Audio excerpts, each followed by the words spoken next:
आज नए शहर के साथ नई वीडियो लेकर के आया हूं मैं आपके लिए। गीता भवन ऋषिकेश आश्रम, यहाँ पर आप कैसे रूम की व्यवस्था करा सकते हैं, वो भी फ्री में, बिना 1 रुपए दिए। इसके अलावा आपको कैसे यहाँ पर रहने के पश्चात अगर आप खाना बनाना चाहते हैं तो आपको बर्तन की सुविधाएं मिलती हैं। गैस सिलेंडर के लिए आपको चूल्हा जो होता है वो आपको मिलता है, और उन सब के लिए आपको क्या करना पड़ता है उन सब की जानकारी दूंगा। और साथ ही साथ यहाँ पर जो रूम मिलते हैं वो किनको दिए जाते हैं उसके बारे में भी मैं आपको बताऊंगा। यहाँ पर आपका ब्लॉक नंबर 1 में आप जब जाएंगे गीता भवन के, तो वहाँ पर एक आपका रूम नंबर 9 है। यहाँ पे यहाँ के मुख्य जो व्यवस्थापक हैं वो वहाँ पर बैठते हैं। अगर आप सिंगल हैं या आप लड़कों के साथ जा रहे हैं, 1 या 2 लड़के हैं, तो आपको रूम नहीं मिलेगा। अगर आप फैमिली के साथ जा रहे हैं, आपके वृद्ध माता पिता हैं, तो आपको रूम आसानी से मिल सकता है।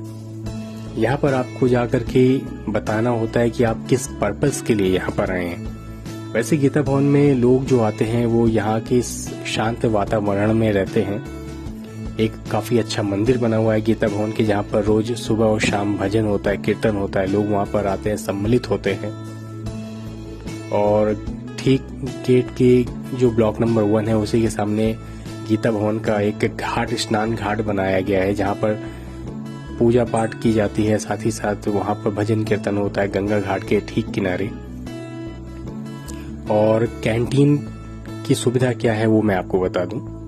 ये जो आप सामने देख रहे हैं ये आपका ठीक कैंटीन है, जहाँ पर आपका सुबह 11 बजे से 12 बजे तक आपका यहाँ पर आपको खाना मिलता है, जिसके लिए आपको 50 रुपए देने होते हैं। और शाम को 7 बजे से यहाँ पर खाना शुरू हो जाता है, जिसके लिए आपके 50 रुपए आपसे लगते हैं। आप यहाँ पर भरपेट खाना खा सकते हैं। किसी तरह का कोई भी ऐसा नियम नहीं है कि आपको खाने के लिए आपको कुछ बंदिशें हैं, वो ऐसा नहीं है। जो भी आपके लिए भोजन होता है वो आपको मिलता है।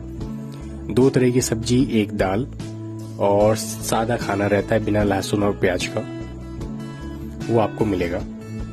और साथ ही साथ मैं आपको इसके पहले बता रहा था कि आप कैसे रूम लें। तो जब आप जाएंगे, मुख्य व्यवस्थापक जो हैं उनके पास रिक्वेस्ट करेंगे, तो उन्हें आप बताइए कि आप कहाँ से आए हैं।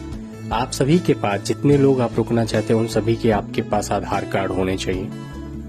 और आप उन्हें पर्पस बताइए कि आप किस पर्पस से यहाँ पर आए हैं, कितने दिन रुकना चाहते हैं। वैसे मैक्सिमम जो लोग यहाँ पर रुक पाते हैं वो 1 हफ्ते के लिए आते हैं। आप 1 दिन, 2 दिन, 5 दिन, 1-2 दिन के लिए वैसे वो रूम नहीं देते हैं। 1 हफ्ते तक आप मैक्सिमम रुक सकते हैं, जिसके लिए आपसे सिक्योरिटी के तौर पर 1000 रुपए आपका एक कमरे के लिए लिया जाता है। उसमें आपको कमरे में, अभी आपको कमरा दिखाऊंगा कि कमरे में क्या क्या आपको सुविधाएं दी जाती हैं।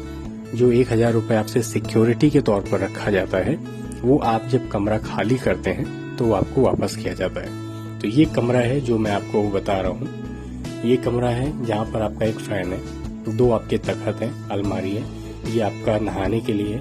ठीक इसी के बगल में आपका बाथरूम, जो आप नेचर कॉल वगैरह है वो कर सकते हैं यहाँ पर। ठीक इसके पीछे बालकनी टाइप का बनाया गया है, अभी मैं आपको दिखाता हूँ।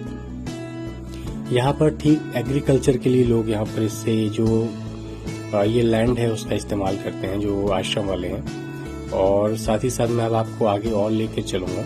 जो इसका फ्रंट है वो देखिए, एक बिल्कुल अच्छा सा व्यू आपको, सोसाइटी का व्यू आपको यहाँ पर मिलेगा।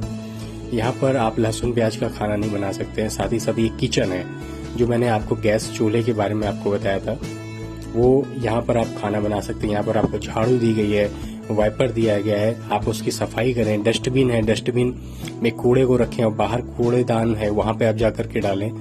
ये सब व्यवस्था है।